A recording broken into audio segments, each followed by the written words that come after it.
of National Ozone Officers of the English-speaking Caribbean and Haiti. My name is Ryan Papal, and I am the National Ozone Officer for the Bahamas, and I will also be a moderator for this morning's proceedings. At this time, we will have a welcome address by Ms. Sancha Pratt from the Environmental Monitoring and Risk Assessment Division. The Honorable Zane Lightburn, Member of Parliament and Minister of the Environment and Natural Resources. Mr. David Davis, Permanent Secretary in the Ministry of Environment and Natural Resources. Mrs. Lorna Williams, Acting Director in the Department of Environmental Health Services. Other government officials and dignitaries, representatives from various UN agencies, distinguished delegates of the Caribbean, and to my fellow colleagues and local guests, I bid you all a pleasant good morning. It is indeed my honor and privilege to extend warm welcome remarks to you today on behalf of the government of the Commonwealth of the Bahamas. Over 40 years ago, the global community became aware of the alarming threat posed by the depletion of the ozone layer, a discovery that prompted unprecedented international cooperation. Recognizing the seriousness of this issue, the Bahamas acted decisively, becoming a signatory to the Montreal Protocol in 1993 and subsequently implementing national legislation to support its effective national implementation. As a small island developing state, the Bahamas remains especially vulnerable to the impacts of climate change. Rising sea levels, warming temperatures, and increasingly intense weather systems continue to threaten our environment, our economy, and the livelihoods of our people. Over the past decade, our country has enjoyed several major hurricanes, including Joaquin, Matthew, and most notably, Hurricane Dorian in 2019. Dorian was one of the most devastating disasters in our nation's history, resulting in the tragic loss of dozens of lives, with many more persons still unaccounted for, and causing an estimated $3.4 billion in damages. Altogether, hurricane-related losses over the past 10 years have exceeded $5 billion. These sobering realities serve as a stark reminder of the human and economic costs of climate change and the urgency with which we must act. In this context, the continued evolution of the Montreal Protocol is critically important, as parties now intensify efforts to phase down hydrofluorocarbons. The Bahamas remains fully committed to doing its part. Through the Ministry of Environment and Natural Resources, in collaboration with the Department of Environmental Health Services, we will continue to support initiatives aimed at reducing and ultimately eliminating substances that are harmful to our climate. We are also actively pursuing a range of strategies and mechanisms to meet our obligations under the protocol. These include strengthening regulatory frameworks, building technical capacity, encourage the adoption of climate-friendly alternatives, and raising public awareness. The government of the Bahamas remains resolute in its commitment to achieving the targets established under the Montreal Protocol. However, we recognize that success depends on strong and sustained partnerships. Collaboration amongst government agencies, the private sector, regional bodies, and international partners is essential. It is through this collective effort and shared vision that we are confident in our ability to succeed. The synergy created through these partnerships will continue to drive the effective implementation of the protocol in the Bahamas for many years to come. In closing, I thank you for your continued dedication and support, and I wish you a productive and impactful engagement. Thank you.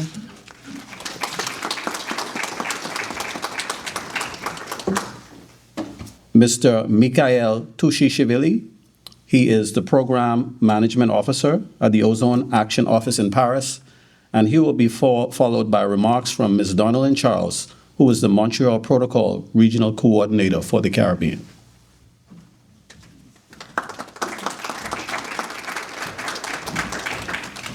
The Honorable Minister, distinguished delegates, on behalf of UNEP Ozone Action Compliance Assistance Program, it's a real privilege to welcome you in 2026 Network and Thematic Meeting here in Nassau. Over the next 3 days, we will explore key aspects of the Montreal Protocol and Kigali Amendment implementation, with a special emphasis on strengthening customs enforcement, an area that links directly to every stage of sustaining the compliance. Allow me first to express sincere appreciation to the government of Bahamas and people of Bahamas for their warm hospitality and their leadership, including their ratification of the Kigali Amendment in 2023. Their commitment reflects the type of engagement that continues to drive progress across this region. Colleagues, the delivery you have achieved under your HPMPs has been instrumental in sustaining compliance and reducing HCFC consumption. With the Montreal Protocol's accelerated schedule, we are entering a decisive period, the final stage towards zero consumption by 2030. As we turn to discussions on enforcement, licensing and quota systems, it's essential to use these sessions to confirm that remaining HPMP actions are fully aligned with the compliance and enforcement demands of this phase. Customs training, strong border controls, and consistent implementation of licensing and quota systems remain critical safeguards to protect the gains we have collectively secured. Many of you are already planning and launching your Kigali implementation plans. And phase down HFCs adds a new layer of complexity. The HFC consumption freeze took effect in 2024. The first reduction is coming in 2029, and the requirements will intensify through mid-century. Preparing for this trajectory means advancing several priorities in parallel: operational licensing quota system for HFCs, updated standards and safety measures for flammable refrigerants, alignment of maps and labeling, technical training and certification, customs risk profile capable of identifying blends, and many other issues. These are interconnected efforts that must evolve together in the region if the region is to stay ahead of the curve. This naturally leads to the subject of Kigali Amendment ratification. We have been steadily progress. We see this steadily progress, and I congratulate the 8 Caribbean countries that have already ratified Kigali Amendment. Their leadership in shaping the regional pathway for HFC phase down. 6 countries still need to complete ratification. UNEP Ozone Action Program stands ready to assist. I invite you to use this meeting to tell us precisely what would accelerate your national processes, whether you require support in legal drafting, stakeholder consultations, communication of cost and benefit analysis, or enhanced interministerial coordination. We will respond with targeted assistance and bring partners together as needed. But as we advance on HCFCs and HFC strategy, we must also remain vigilant against illegal trade, a threat that undermines compliance and fuels broader smuggling networks. Recent global enforcement operations continue to reveal familiar methods: mislabeling, transshipment diversions, under-invoicing. Caribbean borders are not exempt from this risk. This is why our meeting places a strong spotlight on customs enforcement.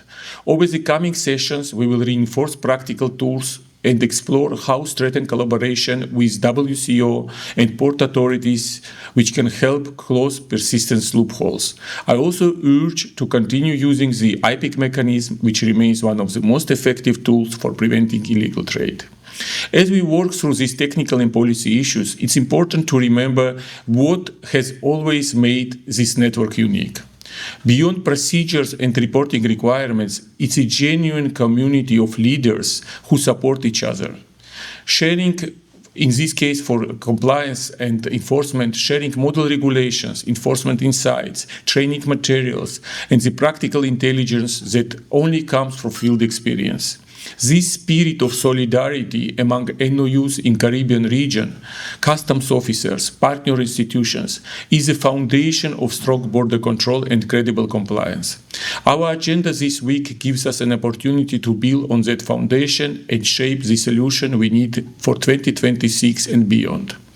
UNEP Ozone Action Paris team and our CAP regional team with Donna's leadership, supported by Curlin and Miguel, are fully by your side. We are ready to listen, ready to respond, and ready to work closely with each of you. Thank you very much, and I wish you all the productive and inspiring meeting here in the beautiful, beautiful Bahamas. Thank you. Thank you very much, Misha. Thank you very much, Ryan, for having us and for inviting us to your beautiful island. I would like to acknowledge the protocol already acknowledged.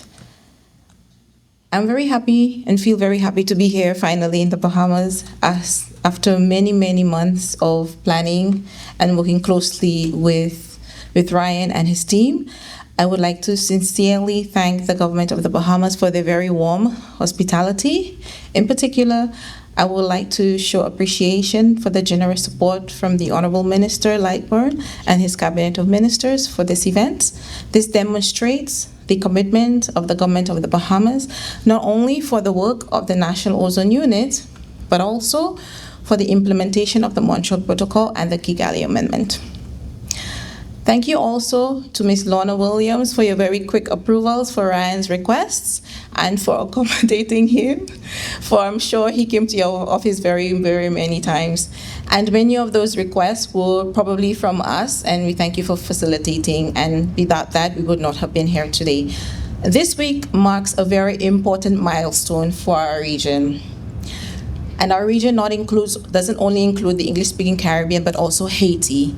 And this week, we have with us our representative from Haiti, who has been able to travel with us and to be with us today after almost 7 years of the inability to travel. And we want to welcome Ms. Mora for being with us. Thank you very much. Bienvenue. Please allow me just a few words to share some important matters that we'll be discussing this week. Firstly, we'll be addressing a matter relating to the HFC phase down and the Kigali Amendment, and Misha mentioned some words regarding that. While we have attained progress, and we still have 6 countries in the region who have not yet ratified the amendment. This list does not include the Bahamas, and we're very pleased about that. We want to encourage the other countries who have not ratified to do so. This will allow them to access special funding to allow them to phase down HFCs. This will allow them to access special technical assistance and to enjoy the other benefits of ratification.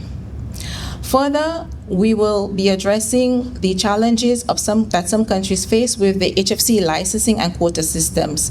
This is important because without a fully functioning HFC licensing and quota system, countries will not be able to effectively control their importation and exportation of HFCs, threatening their compliance to the Kigali Amendment. Secondly, during the next couple of days, we will be discussing matters relating to strengthening border control and combating illegal trade in ODSs, HFCs, and their products and dependent technologies. We hope to have a greater understanding of what is required to build a stronger relationship with customs departments and enforcement officers, as well as building a relationship with regional and international agencies involved in border control. Tomorrow, we'll be joined by customs officers throughout the region, and we look forward to learning from them. And this will, of course, include customs officers from the Bahamas. Finally, we would like to recognize the presence of our 8 new National Ozone officers who participated in a special training that we already had here in the Bahamas from Monday to Tuesday this week. Amongst them, we had the privilege of having our youngest ever National New Ozone officer in the entire UNEP Ozone Action Program. He is from Antigua and Barbuda. We always say that Ozone Action is a family, and it seems that our family is growing. As we see more of our experienced National Ozone officers retire or move on to other adventures or new positions, we create space to receive more Ozone officers, and we are very pleased and happy about this opportunity. We see this as the future of the Montreal Protocol. UNEP Ozone Action is very excited to be part of such a unique process and remain committed to serve you and support you. We would like to thank the Multilateral Fund for the implementation of the Montreal Protocol, for its financial support, as without this, Important funding will not be available for us to be here today and to help us to be committed and to face down and to protect the ozone layer. We would like to thank the Ozone Secretariat, our partnering implementing agencies such as UNIDO, UNDP, the World Bank, GIZ Proclaimer, the World Customs Organizations, CCLEC, Caribbean Customs Law and Enforcement Council, and other partners for your kind collaboration and support. We also want to thank the RAC sector from the Bahamas and encourage you to cooperate with Ryan and his team at the Ozone office. He should be your best friend. To our national ozone officers, thank you for being here with us today. And we have learned that some of you had some challenging itineraries, some of you lost flights, some of you lost baggage, but regardless, you're here with us today.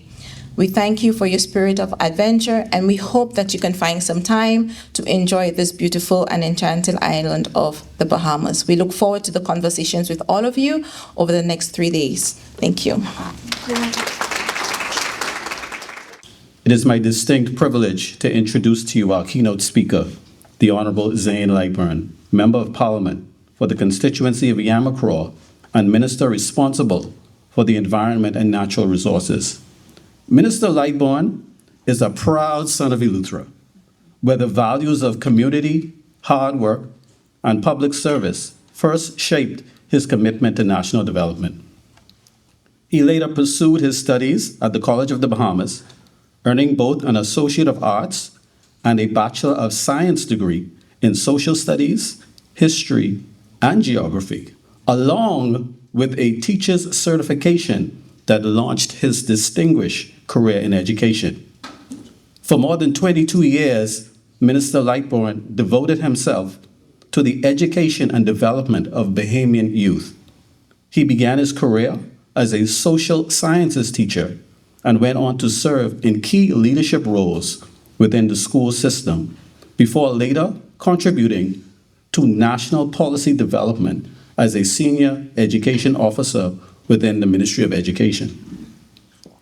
Throughout his career, he has also been a dedicated advocate for workers and labor representation, serving in leadership roles with the Bahamas Union of Teachers, the Bahamas Educators Managerial Union, and the National Congress of Trade Unions of the Bahamas.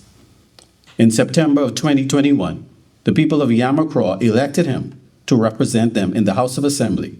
He was later appointed Minister of State for Education and Technical and Vocational Training.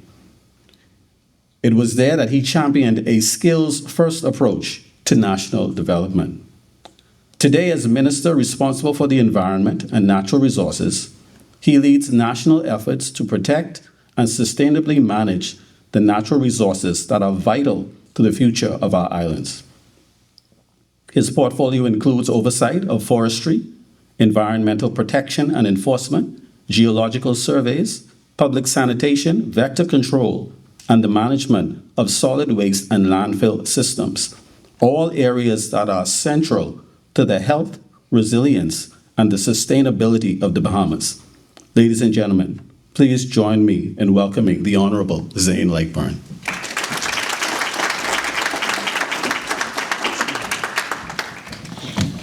Ryan, thank you so much for that kind introduction. Good morning. And so with the introduction, and just before the introduction, I always say I don't like to come up before the entertainment, because sometimes the entertainment is so spectacular, no one cares about what's said after that. Give it up for the Royal Bahamas Police Force Pop Band. Recognizing our established protocol, I acknowledge the presence of our special guests, and of course the director, and Ryan, you're doing an excellent job, you and your team, and I commend all of our stakeholders for being here this morning. It is a pleasure to address you today as we convene, and our focus is clear: strengthening our efforts to protect our environment. For small island developing states like the Bahamas, environmental protection is not optional. We know that it is critical. Our economies, our ecosystems, and our way of life depends on how effectively we manage environmental risks and respond to global climate challenges. This is why our commitment to the Montreal Protocol is not symbolic. It is necessary and it is a strategic decision. Before I go further, I wish to recognize and welcome all of our partners here, our technicians, our educators, our youngest environmental officer, I think, ozone officer, all of our stakeholders once again. Your work continues to strengthen environmental protection across our region. Your efforts are essential to the progress we have made and the progress we must continue to achieve. Ladies and gentlemen, the Montreal Protocol stands as the most successful environmental treaty in modern history. Through its implementation, the world is projected to avoid more than 80 billion metric tons of carbon dioxide emissions. That is not only a victory for the ozone layer, but it is also a major contributing factor to global climate change mitigation. We have played our part, and we intend to do even more. The Bahamas became a signatory to the Montreal Protocol on May 5, 1993, and in 2006, we enacted the Montreal Protocol Act to give full legal effect to our commitments. The legislation continues to provide the foundation for regulating ozone-depleting substances and ensuring compliance and international standards. Our national approach is built on three clear pillars. 1, strong regulation. 2, effective enforcement. And 3, sustained capacity building. First, regulation. We have taken decisive action to eliminate harmful substances or harmful climate substances. The complete ban of CFC-based refrigerants in 2007 marked a turning point in our environmental policy. Since then, we have implemented a licensing system to strictly control the importation of HCFCs and HFCs, including refrigerants such as R22. This system was further strengthened in 2023 through integration with the Bahamas Customs single window platform, allowing for real-time monitoring and improved regulatory oversight. Second, enforcement. Strong policy enforcement without enforcement is ineffective. Without enforcement, regulation has no real impact. This is why strengthening customs monitoring and compliance remains central to our national strategy. Effective enforcement ensures that regulations are not only enacted, but upheld.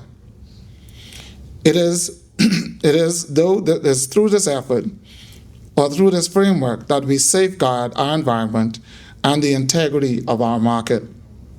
Third, capacity building. Equally critical is our success in the strength of our technical workforce.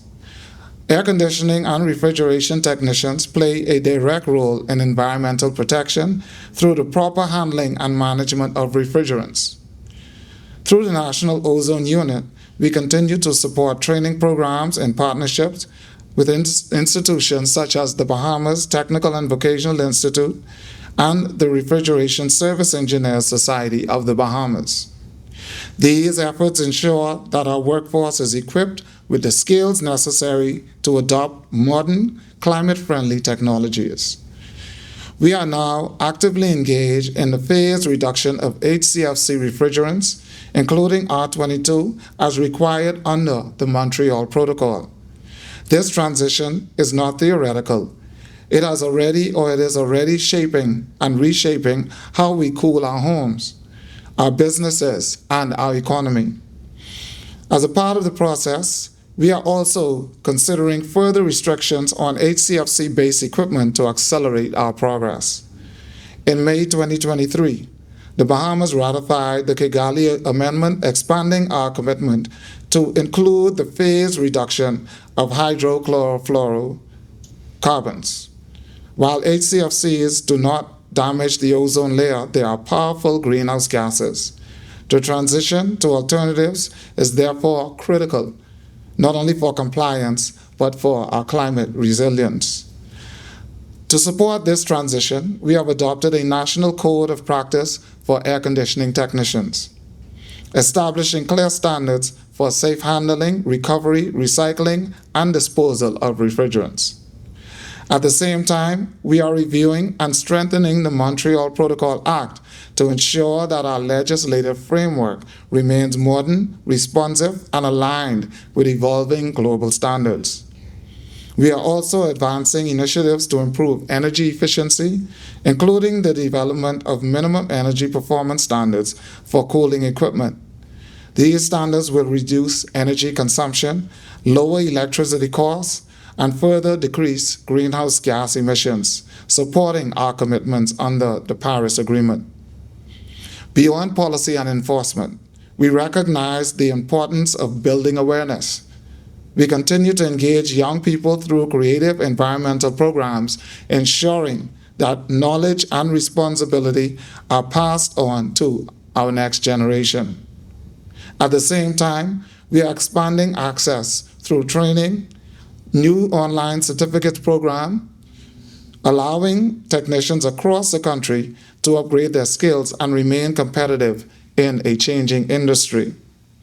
Ladies and gentlemen, for our region, cooperation is essential.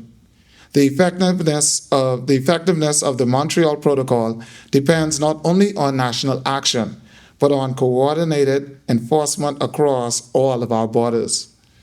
As Caribbean nations, we must continue to work together to strengthen compliance, share best practices, and support one another in meeting our obligations because the effectiveness of this framework depends on it.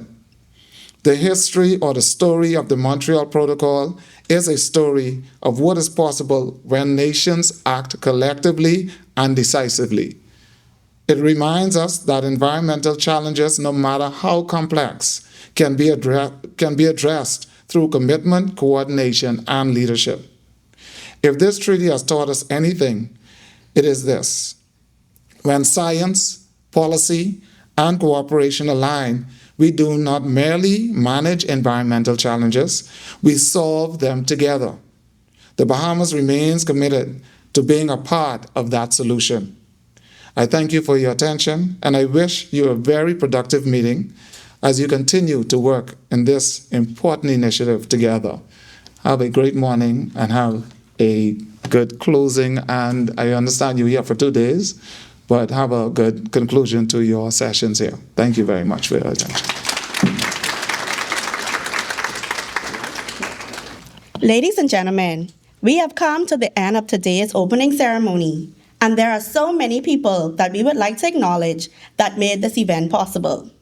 We wish to thank our keynote speaker, Honorable Zian Lightburn, Permanent Secretary, Mr. David Davis, Acting Director at the Department of Environmental Health Services, Mrs. Lorna Williams, Assistant Director at the Department of Environmental Health Services, Mrs. Ruth Munnings, representatives from United Nations Environment Program, World Bank, United Nations Industrial Organization, other government officials and representatives, staff at the Environmental Monitoring and Risk Assessment Division, the Royal Bahamas Police Force Band, management and staff at Courtyard Marriott Hotel, our international delegates, and other local guests. Thank you all for your participation and presence this morning.